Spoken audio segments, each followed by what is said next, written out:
Mustakin, mobile তো চুরি করলো রে ভাই। মোবাইল তো হেভি মোবাইল, এই কম দামে বেচা যাবে না। মাল খাই গেলে আমার একবার কম দামে যদি না না কিনে তাহলে তো হবে না। না না বেশি দামে আমার মোবাইলটা বেশি নাহলে 1 মাস খেতে হবে। দেখতো কেমন মোবাইলটা। মোবাইলটা ভালো আছে, বেচতে হবে বেশি। 1 মাস মাল খাওয়ার খরচ তুলতে হবে। এটা আমার লক্ষ্মী। এই হ্যাঁ জিনিসটা না থাকলে আমার মাল খেতে পারতুক নি। হ্যাঁ। মেলা মাল কিনবো, প্রত্যেকদিন মাল, খালি মালের পর মালই চল যাবো আমরা। এই ফোন তো বেচতে হবে। কার কাছ বেচবো? কোন ব্যবসায়িকের কাছ?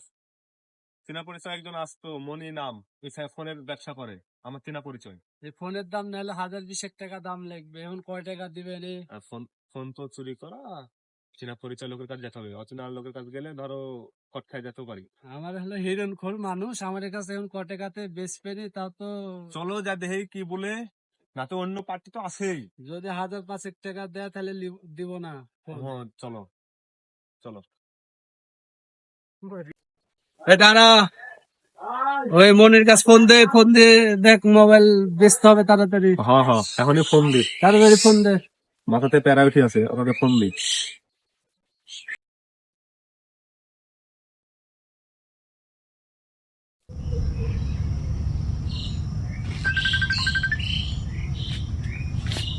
আসসালামু আলাইকুম ভাই। হ্যালো, ওয়ালাইকুম আসসালাম। সালাম আলাইকুম ভাই। ওয়ালাইকুম সালাম, বলেন। ও, ঘটনা হচ্ছে আপনার কাছে ফোন দিলাম যে একটা ফোন বেচবো তার জন্য। ফোন, ভালো ফোন, আপনি দেখলে তো বুঝতে পারবেন, না দেখলে কি করে বুঝবেন? আপনি কোথায় আছেন? টাচ ফোন না বাটন ফোন? টাচ ফোন ভাই। আসেন সামনাসামনি কথা বলি তাহলে। এই আমার বাড়ির কাছে আসেন।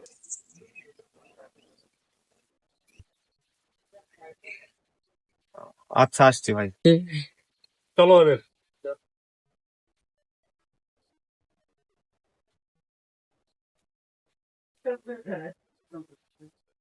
এটি ওর বাড়ি, দেখতে হবে। হয় গিরিলের কাছ চ, যা বাড়ি দেখি ক্ষতি আছে। যেহেতু চীনা পরিচার লোক, তুই বাড়িতে। ভাই আছেন? মনি ভাই, মনি ভাই, মনি ভাই আছেন? মনি ভাই, ভাই, মনি ভাই, ভাই এদিক, এখানে আসেন, এখানে আসেন। মনি ভাই। মোবাইলের ব্যবসাগিরি কি বড় ওপার বাড়ি আছে। দিস রে। ওপর আছে কত? মোবাইলের ব্যবসাগিরি, আমার টাকা দিয়ে ব্যবসাগিরি কত বড় বাড়ি দিস রে। আল্লাহ, আমার মাল খেতেই জীবনটা শেষ।